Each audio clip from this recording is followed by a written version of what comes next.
Pero Diyos ko po, ano ba yan mga bab? Kumita lang ako $4 na wala yung kotse ko. Oh my God!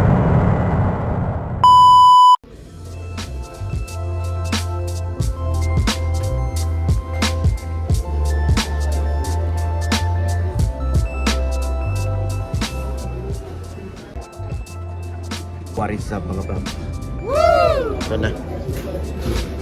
Thank you. Ito na, nakuha na natin. So yan. Ano to? $6 mga bab. Titik pasada lang. Hatid muna natin.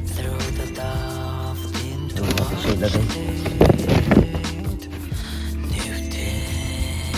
Sideline tayo mga babs. Tagal na kasi natin hindi na masada. Kaya sabi ko, subukan ko nga mag-online. Tagal na natin hindi na masada. Busy tayo mga bab. So sabi ko, try ko mag-online. Nakaparada ko pa lang. Ayun, nakakuha naman tayo ng order. Kaso pagpasok ko dito, ang daming tao. So medyo nagtagal yung pagkain. So let's go. Kunin na natin to. $6 mga bab. Wow! Pambili rin ng burger to. Tapos mamaya online din tayo. So di naman tayo magtatagal mamasada. Yun, chinek ko na. Very nice. 2 minutes lang from here. Woo! The best yun 2 minutes mga bab. $6. Di nalugi mga bab. Di man masyadong gaganing gas natin. Pag 2 minutes dito lang yun. Update ko na lang kayo ulit mamaya mga babs. Tapin muna natin yung lugar ano. Yan, so mga bago sa channel natin, ito yung ginagawa ko noon mga bab nung hindi pa tayo busy na go online. Palagi ako nag-Uber Eats pag umaga na ganito, paghatid ko kay manager bago ako pumasok ng work.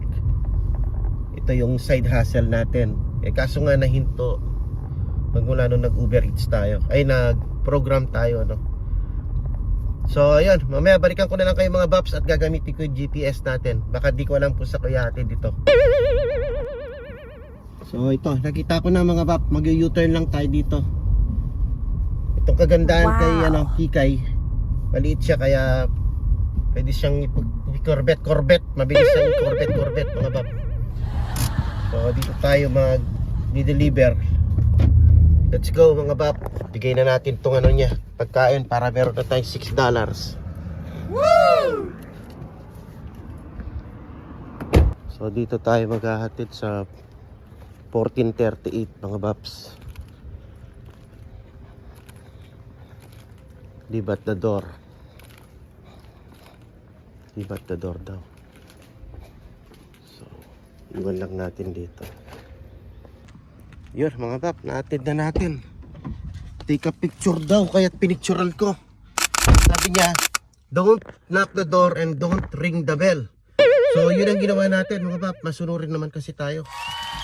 Ayun, iniwan ko doon sa niya, sa kanyang door. Sana hindi kunin ng mga magnanakaw, baka maunahan pa siya ng mga nangunguha ng pagkain. Pero sabi niya, don't knock the door and ring the bell Kaya hindi ako nag-ring the bell, tsaka hindi ako nag-knock the door. Siguro lalabas naman na yan siya. Bahala siya dyan. So let's go, balik tayo ng McDonald's. Tignan natin kung meron pang order mga paps. So yun yung pitik pasada natin no? Naka $6 tayo. Minsan ang $6 ay ang 2 minutes mga pap, $2 lang ang binibigay. Pero this time binigyan tayo ng $6. Di ko rin na maintindihan nito si Uber Eats papanig diskarte ni Uber Eats. Itong diretsyo nito mga bab, diretsyo na sa bahay. Ito yung street namin. Didiretso ako dyan, diretsyo na sa apartment. Pero parang gusto ko pang pumitik kahit isa pa. Kahit makaisa pa tayong biyahe. Tapos baka kukuha tayo ng free coffee. Meron kasi akong free coffee. Dahil palagi kami nagma-McDonald's. Meron akong reward sa sa ating apps. Nakuha pa tayo ng barya mga babs.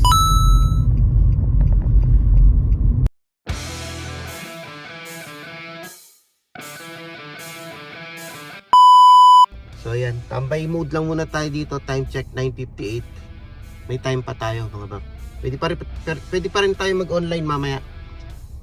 Maaga pa naman eh. Tsaka 4 o'clock pa naman yung work ko. Tapos medyo okay ang tulog ko kagabi. Kaya ito. Magano tayo. Tambay-tambay muna tayo dito. Para makakuha ng extra dollars. Extra kita mga bab. Pitik pasada. Sabi ko dito. Pitik pasada. Yan. So pinapunta tayo sa drive-thru. Di yata gumagana yung ano nila mga babs. Dito tayo pinapunta. Yan, ano ba yung sinasabi ko? Usually doon lang ako nagpapa-deliver sa may ano, curbside. Kaso dito tayo pinapunta ngayon.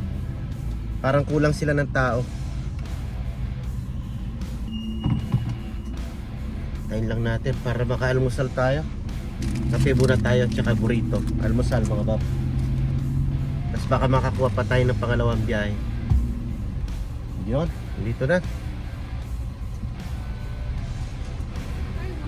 Thank you so much. Thank you. You too. Yun. Kuha na natin ang ating burrito. Free burrito from McDonald's. Woo! And 1 hot coffee. Kasi 10 o'clock pa lang naman. Tsaka di pa tayo nagkakape. So, hot coffee in order ko. Tsaka di ako masyadong mahilig sa iced coffee mga paps. So, saan tayo tatambay? Dito lang muna tayo. Habang naghihintay tayo ng order. So, okay ba rito? Against the light. Against the light mga bab. So, lipat tayo. Siguro dito. Ito natin. Ayan. Ayan. Dito na lang tayo. So, ayan. Kape muna tayo. Habang hihintay ng biyahe. Sana makadalawa pa ako. Ay, makaisa pa ako para makadalawa man lang na biyahe bago umuwi.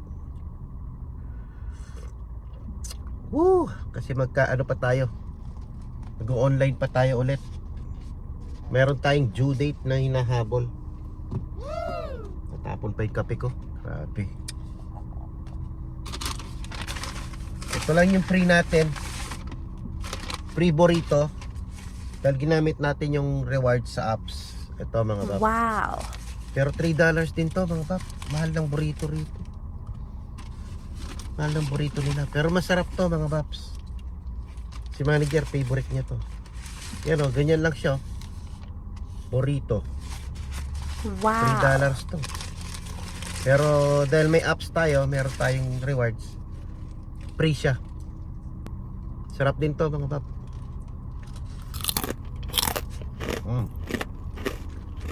Ganun lang naman sa loob. Yan ang araw natin mga bapo. Pagkita ko sa inyo yung sun, no? Super init sa labas. Ayan, no? Lalo na 10:30 na. 10:30 ng umaga. Sobrang init. Kaya sa mga di nakakaalam, sa mga bago sa channel ko, yan, nag-Uber Eats tayo mga babs. Yun, sa mga bago sa channel ko, no? So ito yung ginagawa natin kapag pag free time. Nag-Uber Eats tayo. Naghihintay tayo ng ng food delivery ng mga orders. Uber Eats yung tawag dito. Meron din ditong DoorDash, tsaka GrabHub, tsaka yung iba. Hindi ko na alam, nakalimutan ko na kung anong tawag sa iba. So ito yung pinaka food panda sa atin dyan sa Pilipinas. Open natin yung apps, tapos mag-online tayo. Tapos tatambay ka lang sa hotspot. Sa area ko, kasi dyan lang yung apartment namin, ito yung pinakamalapit na hotspot. So although meron pa rin naman doon sa kabila, nagpila na rin ako doon meron na rin tayong vlog doon. Pero dito yung mas gusto ko. So dito ako pumipila. Siyempre dito yung gusto ko. Ayun. Tapos maghihintay ka lang ng may pumasok sa sa apps mo na order. Yun, magkakaroon ka na ng pera mga babs. May extra income ka na. Kahit pa $2, $3 hanggang minsan hanggang ang pinakamalaki yatang biyahe ko dito is only $12. Pero medyo malayo-layo na yun.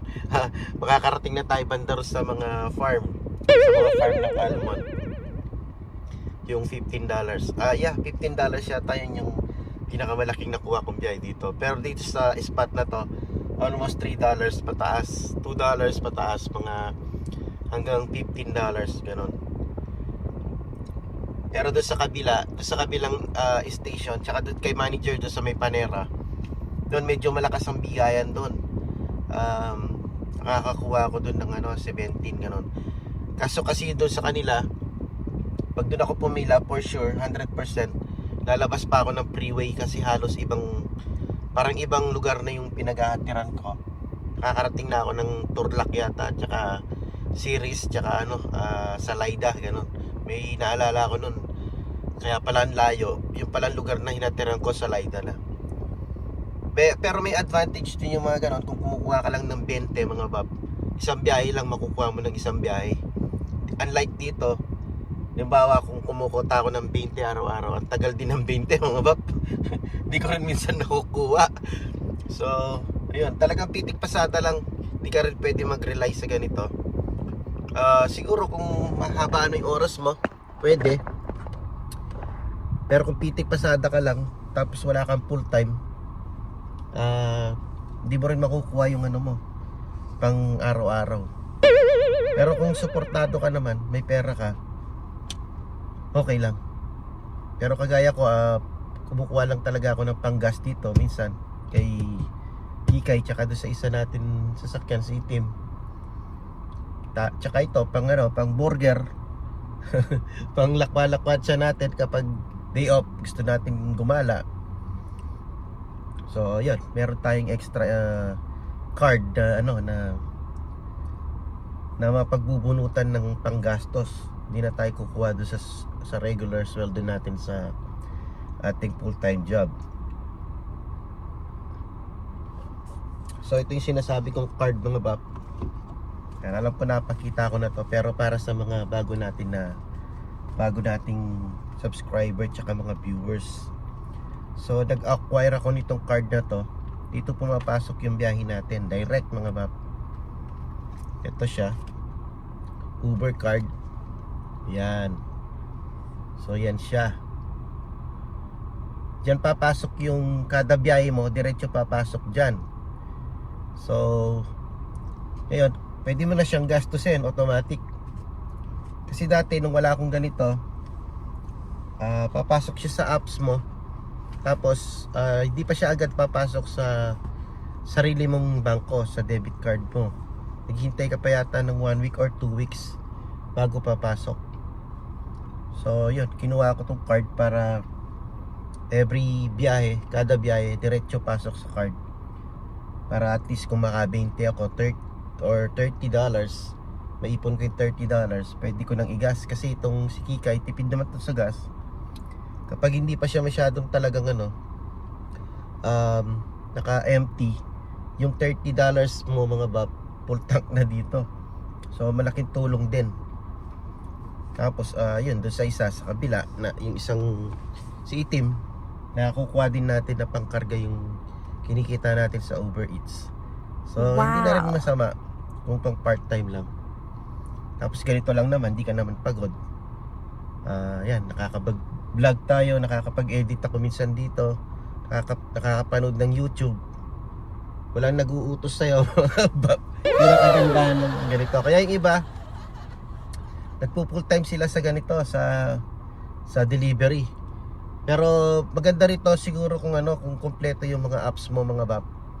Kung naka-open ka lahat ng apps, para hindi ka maburo, hindi ka matatambay ng matagal. Kasi kung halimbawa meron ka lahat ng apps ng GrabHub, ng DoorDash, tapos Uber Eats, sabay-sabay mo silang buksan, for sure hindi ka mabuburo ng matagal kagaya ko.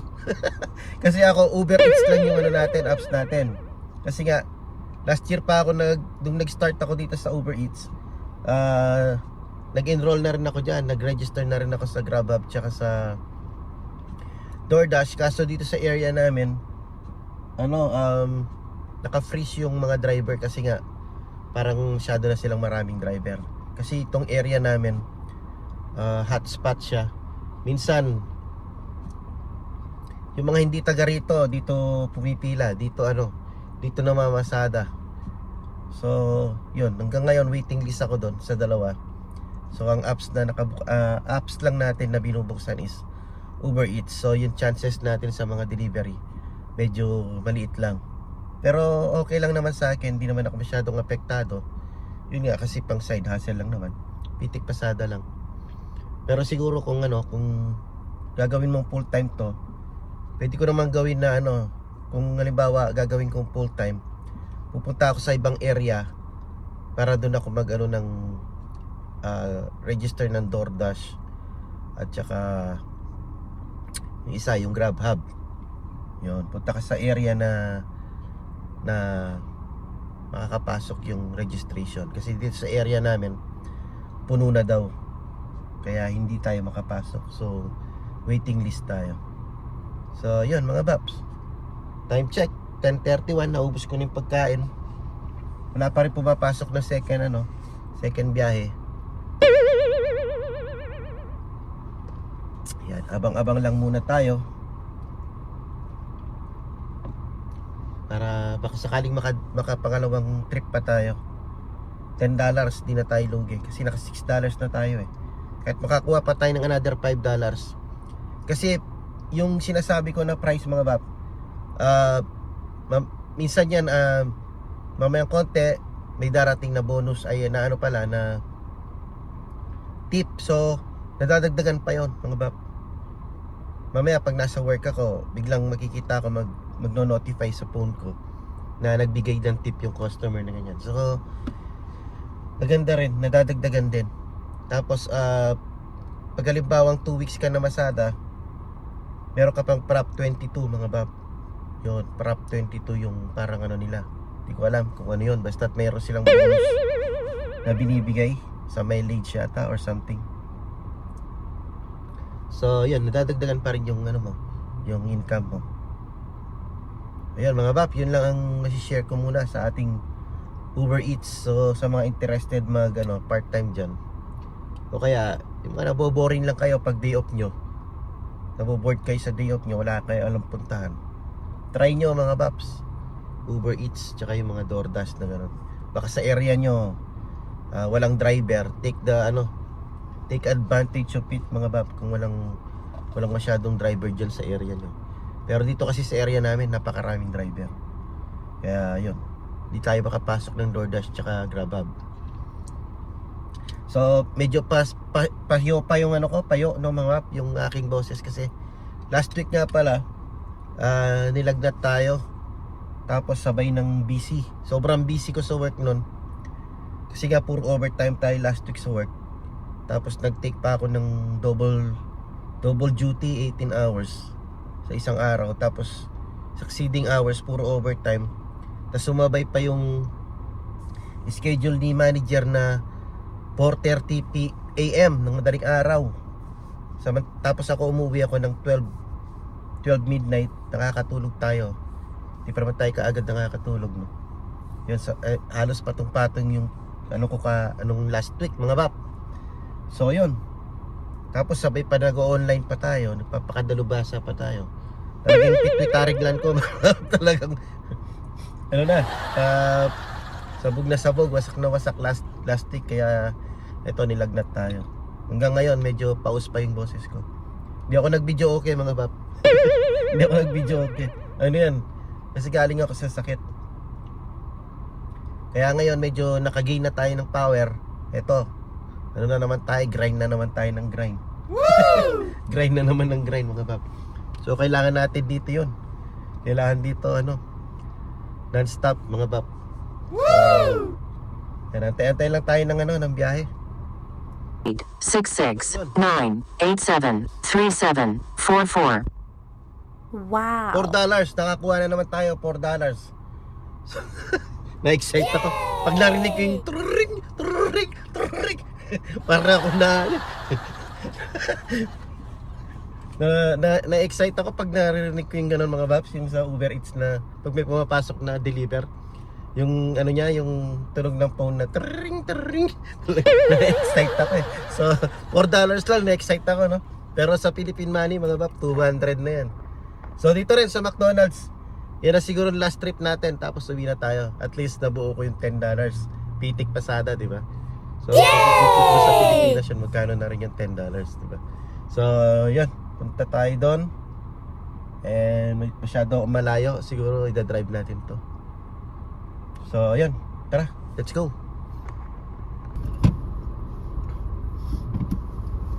And actually pwede kong lakarin kaya lang masyadong malayo para sa akin kasi baka umitim ako mga baps. baka umitim tayo. Ayun lang naman yung McDonald's pero ilalapit kasi sa sasakyan kasi napakainit. Ayoko maglakad baka umitim tayo mga baps. Yan, so ba? Dito na, pwede na rito. Ayoko nang lumusot doon kasi hirap lumabas pagka paparada ka pa doon. Kaya kasama ko kayo para matuto kayong mga side hustle. Para huwag kayong tambay-tambay dyan sa bahay nyo.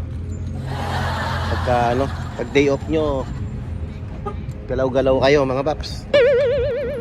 Yan, taan natin.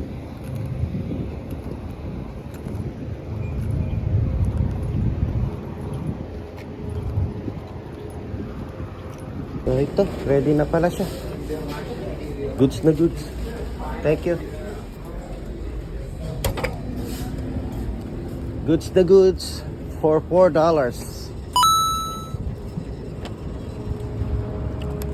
Yan, nakakalibang din to mga paps pag day off nyo. Pag day off nyo, wala kayong magawa. Yan, online lang kayo. Tambay sa hotspot. Ang init putik. Iitim ako nito.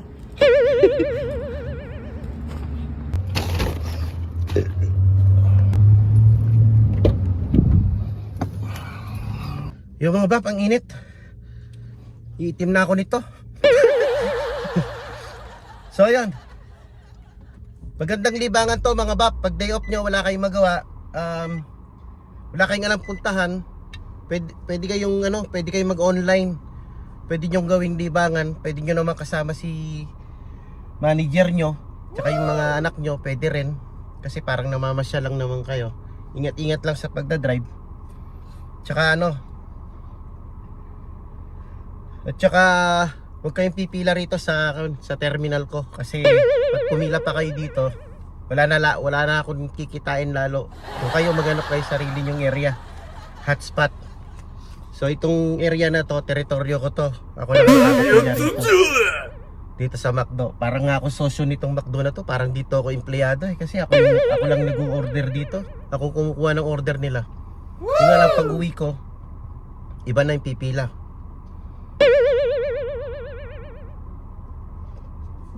So, dami ko sinabi. Pagod akong kakakatak. Sige, check natin kung saan yung ihahatid natin. So, yun, na-check ko na 5 minutes from here. Medyo 5 minutes daw kanina, $6. $6 kanina. Ano lang, 2 minutes. Ngayon, 5 minutes, $4 lang. Ano ba naman yun? Hindi ko maintindihan talaga si Uber Eats. Pero siya, natid na natin to. Sakto nun, pagbalik natin, diretso na tayo uwi para makapag-online na naman tayo sa ating ginagawa. Okay mga paps, let's go, samahan nyo ako. Tignan ko muna, gagamitin ko muna yung GPS natin. Itong pinang-record natin sa vlog, tsaka yung GPS, ito rin ginagamit natin. So, hintayin nyo ako dyan. Kaya nga alis.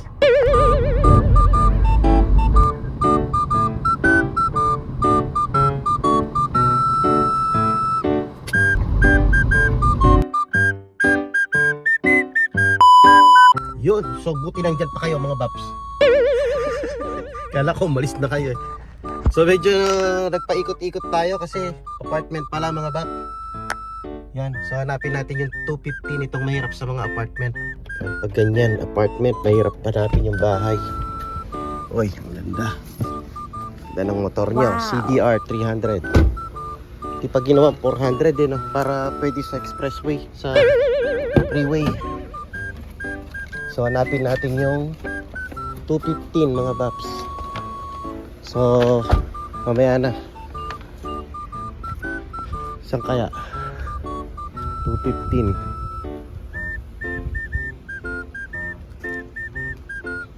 Dito siguro.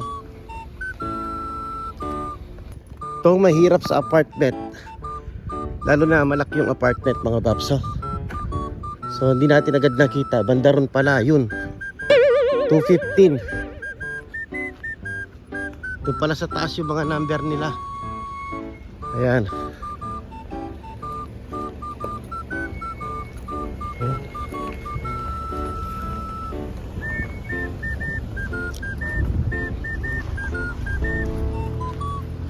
Ito, isa pa sa advantage ng nag-overeats. Nakaka-exercise ka mga bap, may bayad. Nakakapasyal ka pa sa mga iba't ibang apartment. 215. Where's that 215? 14. 13.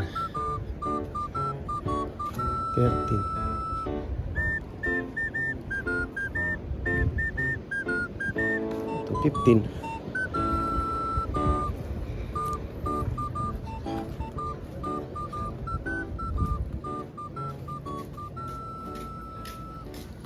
Hi.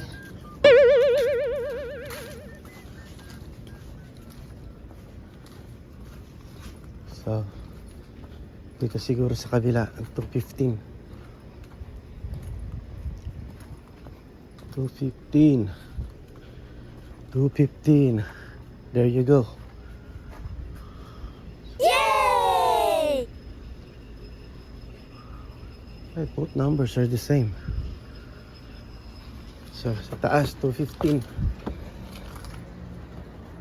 Ito, 215 mga paps. 215. 215.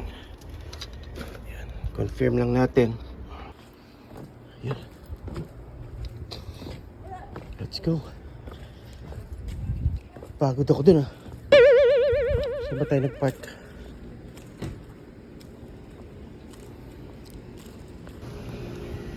Medyo mahirap hanapin yung ano niya mga paps. Asan na yung kotse natin? Putik na yan, naligaw na ako. Ba't ako lumabas dito? Yung kotse natin mga paps. Itong mahirap sa nag-u-Uber. Yan, pag nagatid ka sa apartment, tapos mawawalan ka pa ng ano, mawawalan ka pa ng sasakyan mga paps. Oh my Oh, God! Diyos ko po, ano ba yan mga pap? Kumita lang ako $4 na wala yung kotse ko. Hindi ko alam kung saan ako nag-park.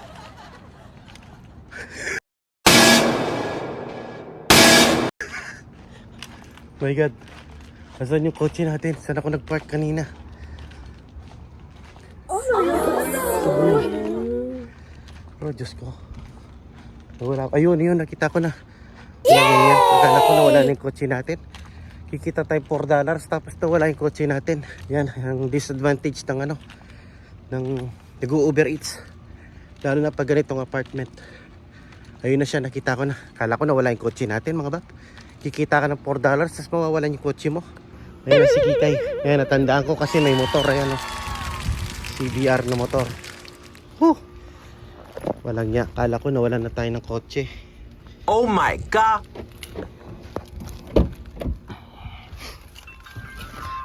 My God. Pagod yun ah. Ang init. Yun, ang init mga bap. Tapos, medyo ikot ako ng ikot. Naghirap hanapin ng bahay niya. Yung number ng bahay niya. Wala kasing instruction. Tapos, paglabas ko, naligaw. Naligaw na ako mga baps. Iba yung nalabasan ko.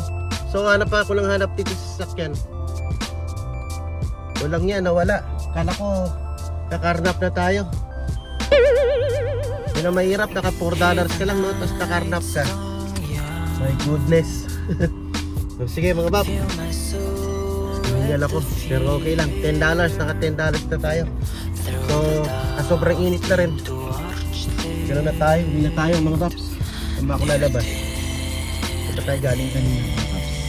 Dito. Tayo lalabas, baka maligaw na naman tayo. Tapos na talaga yung gas natin. So ayan, update ko kayo mamaya pag nasa bahay na tayo. Yan. Advantage and disadvantage. Pwede kang maligaw. Nakakapasyal ka sa Uber Eats. At pwede ka rin maligaw mga boss. Ano tayo kuman kanina? Ano ba yan? Sige, dito na lang. Dito. Yun, pinawisan ng kalbo mga baps, oh. Doon tayo galing kanina eh. Hindi ako matanda mga baps sa mga ano, sa mga ganito, yung mga daan. Minsan hindi ko na matandaan. Yung mga pinanggalingan ko. Hindi ko na matandaan yung street na mga pinanggalingan ko eh. So yun, update ko na lang kayo. Hanapin ko yung palabas dito sa apartment complex na to. Medyo malaki pala tong apartment complex na to. So yun mga bab, ayaw ko na, uwi na tayo. Mainit na, sobrang init. Oh, talagang bawing-bawi na. Bawing-bawi na ako sa ano. Umitim na ako mga babs. Uwi na tayo.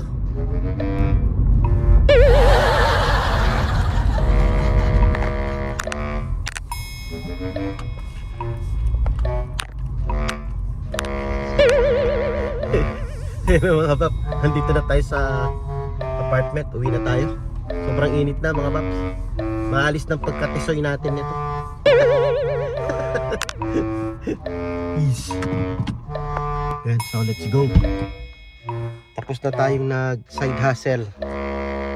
Tara, magpakadalubhasa na tayo. Pero parang gusto kong itapon itong mga basura dito sa kotse mga bab. Wait lang. Tapon muna natin yung mga basura natin ng McDonald's mga bab. Nakakala ni manager, palagi tayo kumakain ng McDonald's. Puro McDonald's to. Pag nakapila tayo dun eh, puro tayo McDonald's.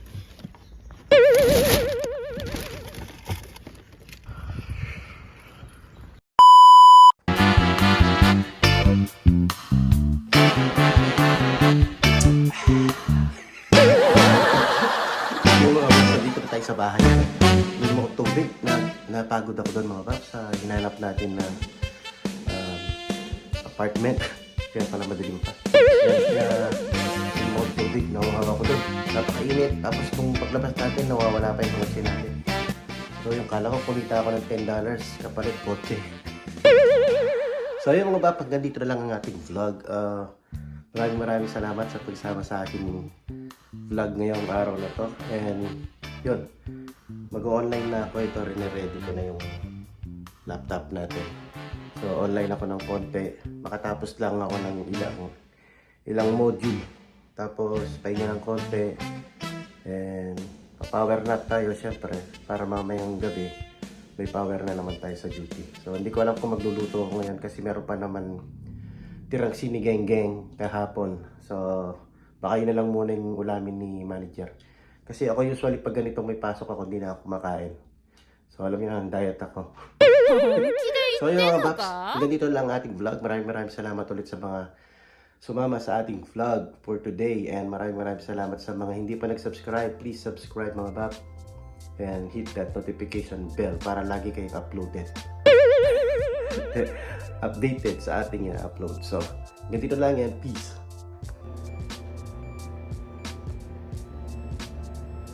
Uy, you pass. Oh my God.